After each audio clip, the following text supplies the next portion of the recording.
everyone, and welcome back to another video. I am going to be showing you how I built a 3-apartment lot in The Sims 4 in the new world of Tomarang. But as I like to mix it up with Tomarani and Tomarangi, I don't know. I'm finding it very hard to pronounce these names and also to say Sims 4 for rent. I just want to say 4 for rent. I don't know why that is. I've created quite a few builds already inspired by apartments and inspired by this pack, but this is the first one I'm doing where there's actually 3 separate homes essentially. So they're not really apartments, you know, they're actually just homes for rent that are kind of attached to one another. It's kind of like a terraced home, but it is highly inspired by the world of Tomarang, which is taking a lot of inspiration from Vietnamese houses. I think this whole world in general kind of has that vibe about it, so that's what I'm doing here. And also using as much of the new for rent stuff that came with the pack, including the build and buy and sorry, I was gonna say debug items, but I didn't actually use any debug items in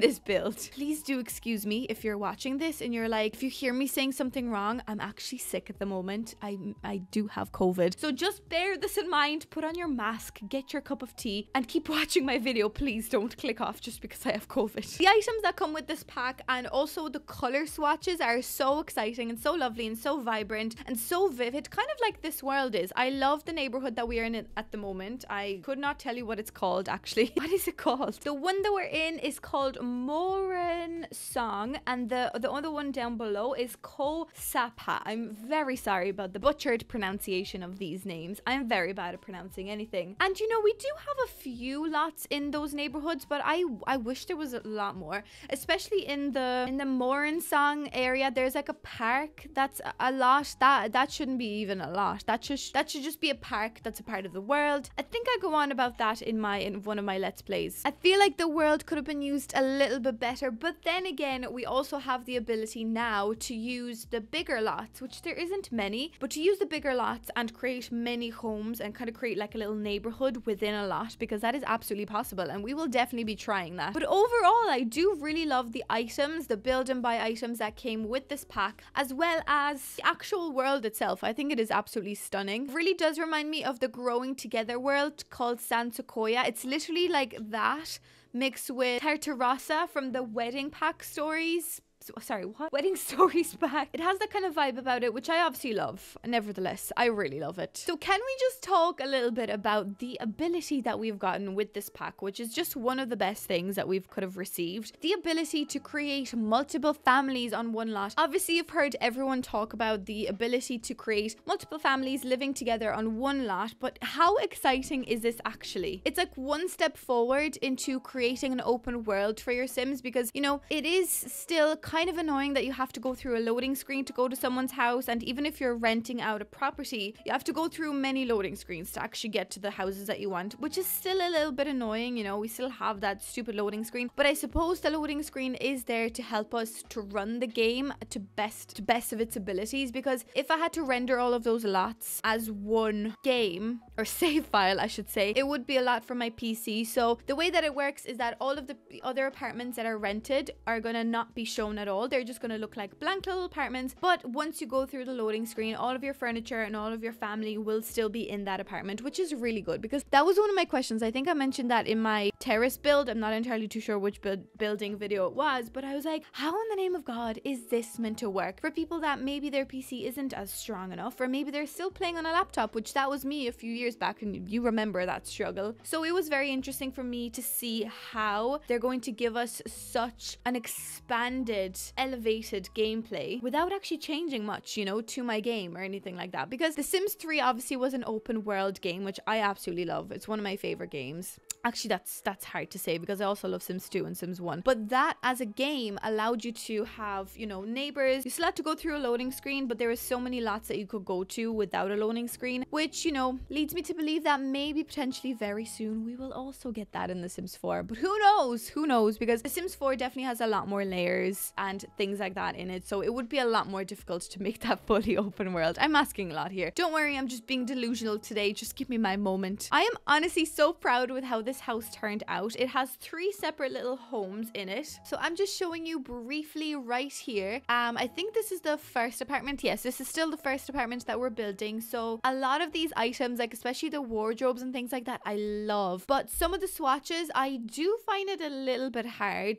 to envision of how I can use them, because I'm kind of a fan of very minimalistic, very kind of basic homes, very modern, very kind of just a slight pop of green, if any color at all. Actually, it's usually just one pop of color. So it was very hard for me to kind of use these items with these beautiful rich swatches, because it's one thing throwing a lot of colors together, and you know, another thing is making it actually work, which I don't really know how to make a lot of colors like that work. Well, at least I think I don't. So this was definitely a struggle for me, definitely a little bit more of a challenge. I'm not going to show you absolutely everything that I built, so I've skipped through the second apartment, which I'm just going to show you the slightest little snippet of. I like that apartment actually. It's a little bit more on the neutral side as well, but obviously still trying to use as many different colors as possible. Sorry, my cat is in the room. We are now working on the last house. Oh, sorry. Yeah, the last house. I was going to say last room, but it's a house. We have to get that into my head. It's a house. And this is the one that I struggled with the most, because I really wanted to get out of my comfort zone and use that lovely, rich, warm, reddy, kind of earthy, auburny,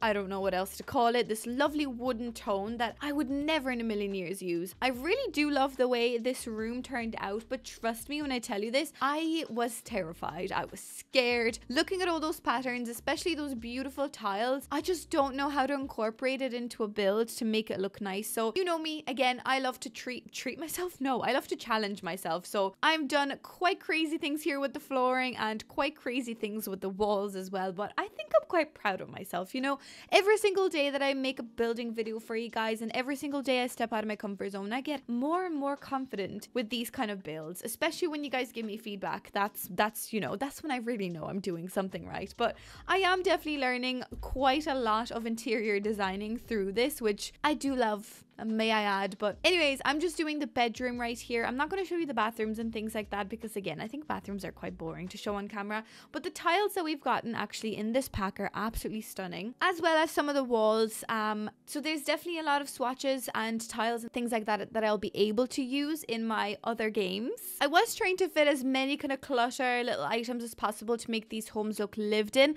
Again, that kind of leads me to believe that my game would kind of run a little bit slower, especially over time actually, when you play a family for a longer period of time and there's more items and more things a part of your save file, that it's going to be a little bit hard for your game to work. And I've already found a few glitches actually in my let's play that I'm playing. I found a lot of glitches with the game and a lot of bugs and things like that. So there's obviously things we need to work on with this pack, but nevertheless it's beautiful, and that's kind of the main thing. As far as I'm aware, this is a 30 by 40 lot, I want to say. I think it's quite small, so it does feel quite squished, and the houses are only what, like 6 tiles each. You know, it's kind of like those townhouses. There's not much, you know, space around, but you make it work with whatever you can, and they're so stylized. They look like they've been lived in, and I love building homes like that. So in the backyard, I really tried to give them all a separate little like backyard area that was private as well, but I forgot to put in the back doors, and so I scrapped that idea out, and I made a communal little area with some planter boxes that you can do a little bit of gardening, a little sit down area in the back, and then there is also above the kind of utility room, I have a little communal little garden area, sorry, not garden area,